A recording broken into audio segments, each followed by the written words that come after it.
As Facebook and social media take off and more people are communicating in that forum, what inevitably happens is those issues bleed into the workplace. And what we found is that most employers are in the process of creating social media policies and trying to figure out how do we adapt and deal with all of these issues to try to keep them under control and give employees some rules of the road, if you will, of how to deal with these issues in the workplace.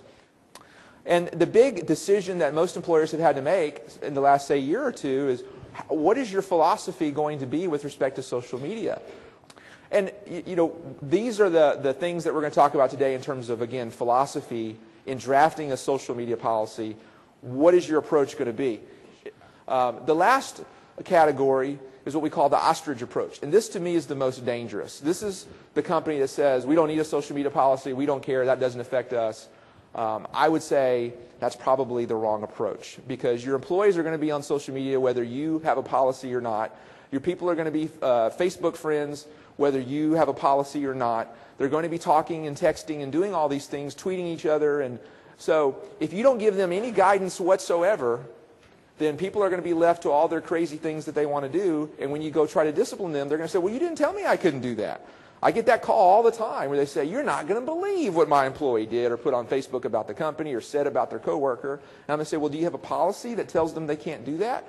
Well, no. The common sense should tell you can't do that. Well, some people just don't have common sense. We all know that. And if you have employees, you certainly know that. So again, my advice is don't rely on everybody to use common sense, because there's going to be some knuckleheads that just don't. We're going to talk about social media harassment. This is one that's really taken off. Because as most of you know, any form of communication can result in inappropriate communication. It can be harassment, discrimination, it can be offensive things. That's really exploded. The number of complaints that we see in terms of they said something mean about me or bullied me or something offensive on Facebook or a tweet or texted me something, textual harassment. We're going to talk about that today. We're all familiar with the Anthony Weiner situation, which happened not too long ago. We have actual cases like that in our offices, where people have texted things inappropriate to a coworker.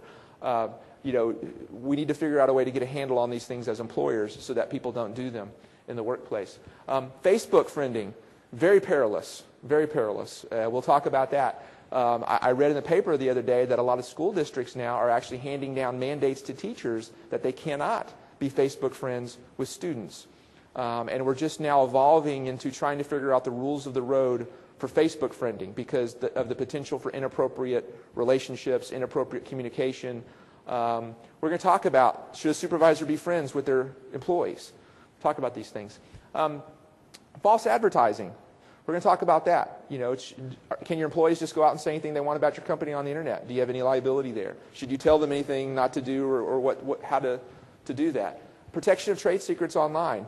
We all know there's no privacy anymore, right? The internet has just everything out there somewhere on the internet. How do you protect your trade secrets online? Privacy rights. Everybody thinks their cell phone is a God-given thing to them and that no one else can touch it. Is that true in the workplace, or can you search someone's cell phone? Online union organizing.